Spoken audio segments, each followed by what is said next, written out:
কবরের প্রথম ঘন্টা, কবরের প্রথম ঘন্টাতেই তুমি বুঝবা আখিরাত কত কঠিন।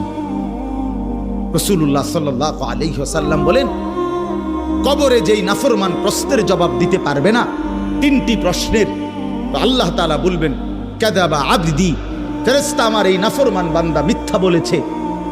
ফাআফরিশুহু মিনান নার ওয়ালবাসুহু মিনান নার, আমার নাফরমান বান্দার কবরে জাহান্নামের বিছানা বিছায় দাও, ওরে জাহান্নামের পোশাক দিয়ে আবৃত করে দাও। ওয়াফতাহু লাহু বাবান ইলান নার, জাহান্নাম বরাবর তার কবর থেকে দরজা খুলে দাও, কবর খুলে দাও। ওফো, আল্লাহর নবী সাল্লাল্লাহু আলাইহি ওয়াসাল্লাম বলেন, তখন কবর তারে, ফেরেশতা যখন তাকে রাইখা যাবে, কবর তারে ডান দিকের মাটি বাম দিকে একটা চাপ দিবে, বাম দিকের মাটি ডান দিকে চাপ দিবে।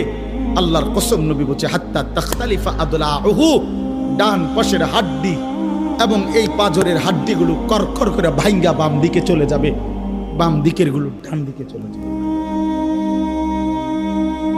ভাইয়া আমার, তুমি তোমার উপরে রহম করো। বাপ আমার, আপনাদেরকে বলি, হারামের টাকা উপার্জন কইরা, সুদের টাকা, কিস্তির টাকা, ঘুষের টাকা, ওজনে কম দেওয়া টাকা, হারাম ব্যবসার টাকা, বাটপারি সিটারির টাকা দিয়া বংশ, ফ্যামিলি, স্ত্রী, সন্তানের জন্য রাইখা যাইয়েন না। ওরা আমনেরে বরবাদ করবে, আমনে নিজেও বরবাদ হইলেন।